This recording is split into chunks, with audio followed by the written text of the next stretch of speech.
I think for us amateur players, our coaching should be centered around how you get on the table, and how to play the ball while ensuring you can get on the table. Then apply power only when there is an opportunity. So what is an opportunity? Everyone's standard for judging it is different.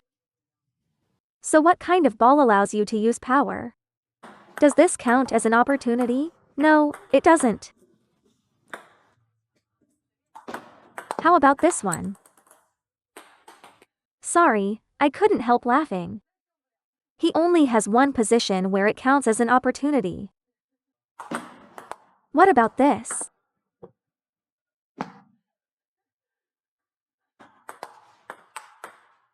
Does this count as an opportunity? What about this one?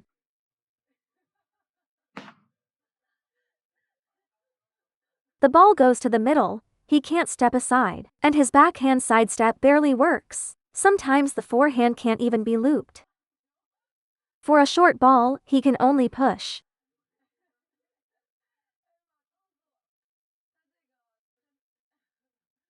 This is really interesting. He basically has no real opportunity here. But in actual matches, he still has plenty of chances to attack. It's just that he tends to play a bit too conservatively against me. Actually, I think for most people, this kind of ball should already count as an opportunity, because you can apply power. It doesn't necessarily have to be a half-high ball. The second type is a slower push, not high, but very slow.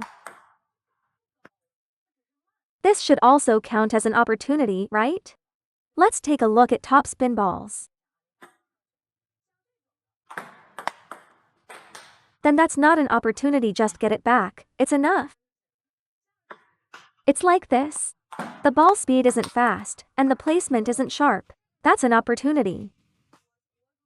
A slower topspin ball, a slower backspin ball, or one that's a bit higher, that should count as an opportunity. If it's just a bit slower or higher, it's still an opportunity. Is this the same definition of an opportunity you have? So when you're playing matches, do you think your judgment of opportunities is accurate? Let me describe a common amateur problem. You see this kind of ball, we end up using brute force. The second situation is when someone pushes or chops long, and we still want to swing like this. Using power when there is no opportunity, and using brute force when there is an opportunity. This is one group of players, they respond to opportunities with brute force. The second group is the opposite, they don't dare to use power. The hook serve already has good quality, the return quality is very low, and I just touch it back. Not daring to use power. There's another situation, after you serve, he pushes it back, still not daring to use power.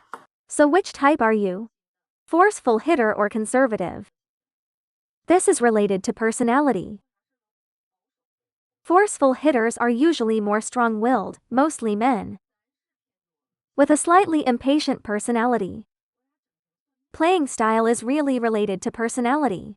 Some people like to take the ball early.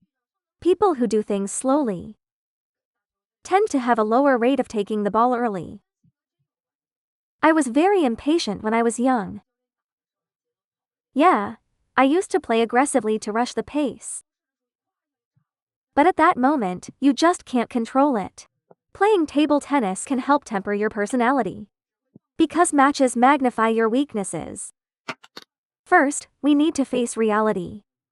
Then talk about the rational way to play this ball. Let's use a backspin ball as an example.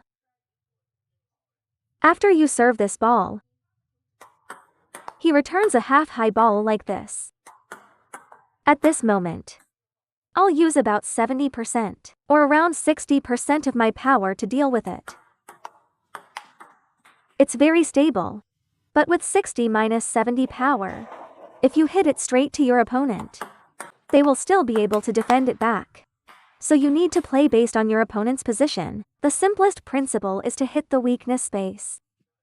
If he pushes with his backhand, then I play it to his forehand.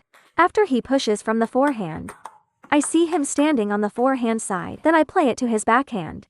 Your success rate will increase significantly if you use 100% power. Even professional players can make mistakes. But in an actual match, there actually aren't that many opportunities with half-high balls. Because in matches, points are accumulated one by one.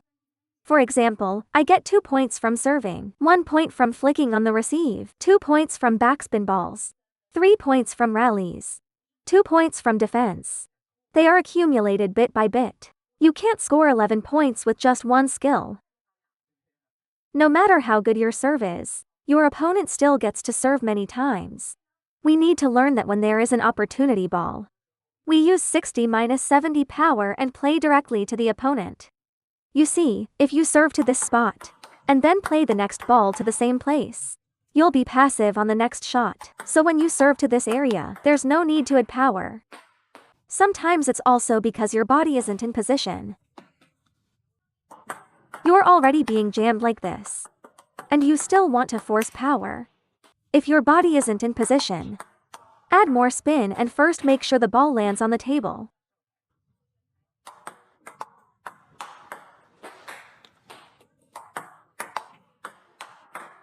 That's what we mean by playing rationally. One very important point is that once your accuracy improves, your opponent will get anxious and the next balls become much easier for you. Because your approach creates mind pressure. If you keep making unforced errors, your opponent will relax more and more. And your errors will only increase. So whoever controls rational play, the balance of victory will tilt toward them. This also applies to your backhand. There's no need to rush forward like this. If you feel this ball is hard to lose, wait a moment and brush it. Raise the arc a little.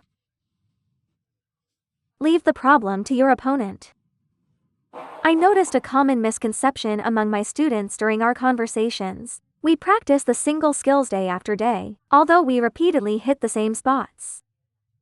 The purpose is that once you're skilled, you can place the ball differently in a match. The goal isn't to hit the same spot repeatedly with high quality.